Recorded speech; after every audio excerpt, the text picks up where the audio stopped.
திருநாங்குன் ராஜமாதங்கி உடனுரை மாதங்கீஸ்வரர் திருக்கோவில் சிவபெருமான் 11 திரு அவதாரங்களுடனும் மகாவிஷ்ணு 11 திரு அவதாரங்களுடனும் தோன்றி அருளிய திருத்தலம் திருநாங்கூர். சித்திமதி மதங்கமுனி தம்பதியரின் கோடிக்கணக்கான மதங்க கன்னிகைகளில் மூத்தவளும் பேரழகியுமானவள் அன்னை மாதங்கி.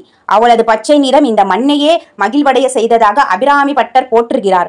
இந்த மாதங்கியை ஷியாமளை, மந்திரினி, ராஜஷியாமலா, ராஜமாதங்கி என்று பல பெயர்களில் அழைக்கிறார்கள். லலிதை ஆதிபராசக்தியின் கருப்பு வில்லில் இருந்து தோன்றி தம் அடியவர்களுக்கு கல்வி, நுண்ணறிவு, சொல்லாற்றல், இசையறிவு, வசீகரிக்கும் சக்தி, திரண்ட செல்வம் ஆகியவற்றை அள்ளி தருபவள் ராஜமாதங்கி. இந்த அன்னை அருளும் இடம் சீர்காழி மற்றும் திருவெண்காடு அருகில் உள்ள திருநாங்கூர் திருத்தலமாகும். இத்தல இறைவி ராஜமாதங்கி என்றும், மாதங்கியை சிவபெருமான் மணந்து ஆட்கொண்டதால் இறைவன் மதங்கீஸ்வரர் என்றும் அழைக்கப்படுகிறது. மதங்கீஸ்வரர் ஆலயத்தில் ஈசனின் எதிரில் 2 நந்திகள் உள்ளன. அதில் மதங்க நந்தி ஈசனை நோக்கியவாறும், ஸ்வேத நந்தி மறுபக்கம் திரும்பியும் இருப்பதை காணலாம். பிரதோஷத்தின் போது இந்த 2 நந்திகளுக்கும் தொடர்ந்து அபிஷேகம் செய்து வழிபட்டு வந்தால் திருமண தடை உள்ளவர்களுக்கு விரைவில் திருமணம் நடைபெறும். இத்தல மாதங்கியை தேன் நெய்வேத்தியம் செய்து வழிபட்டு வந்தால் படிப்பில் குழந்தைகளின் மந்த நிலை நீங்கி நுண்ணறிவை பெறுவார்கள்.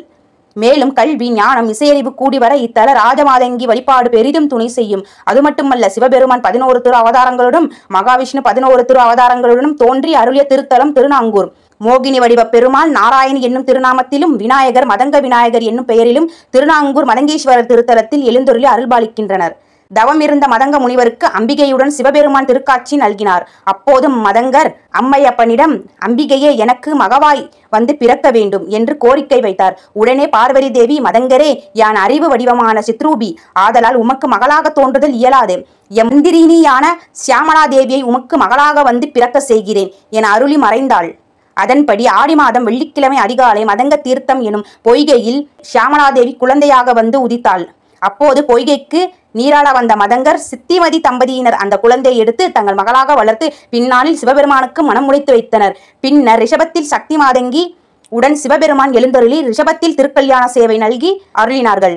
அந்த ரிஷப சேவை இன்று வரை திருநாங்கூர் ராஜமாதங்கி உடனுரை மாதங்கீஸ்வரர் திருக்கோவிலில் ரிஷபச்சேவை திருக்காட்சி என்ற பெயரில் நடைபெற்று வருகிறது. ஒவ்வொரு ஆண்டும் தை அமாவாசைக்கு மறுநாள் இரவில் திருநாங்கூர் திருமணிமாட கோவில் என்று அழைக்கப்படும் நாராயண பெருமாள் சன்னதியில் 11 கருடச்சேவை திருவிழா சிறப்பாக நடக்கும். அதுபோல 11 சிவாலயங்களில் சார்பாக வைகாசி மாதத்தில் ரோகிணி நட்சத்திரத்தில் நன்னாளில் மிகச் சிறப்பாக நடைபெற்று வருகிறது. ஈசனின் ஒரு ரிஷபாரூட திருக்காட்சி கண்டாலே பெரும் பாக்கியம் கிடைக்கும். ஆனால் இங்கு ஒரே தலத்தில் 12 திருக்கோவில்களில் உள்ள ஈசன்களும் அம்மை உமையவளுடன் ரிஷபாரூட திருக்காட்சி அருள்வதை காண்பது நம் பாவிகளுக்கு விலக்கி முக்தியை பெற வழிவகுக்கும் என்கிறார்கள். அமைவிடம் சீர்காழியில் இருந்து 10 கிலோமீட்டர் தூரத்தில் திருநாங்கூர் அமைந்துள்ளது. முழு வீடியோவை பார்க்க யூடியூபில் அனைத்தும் இறைவன் சேனலை பார்க்கவும்.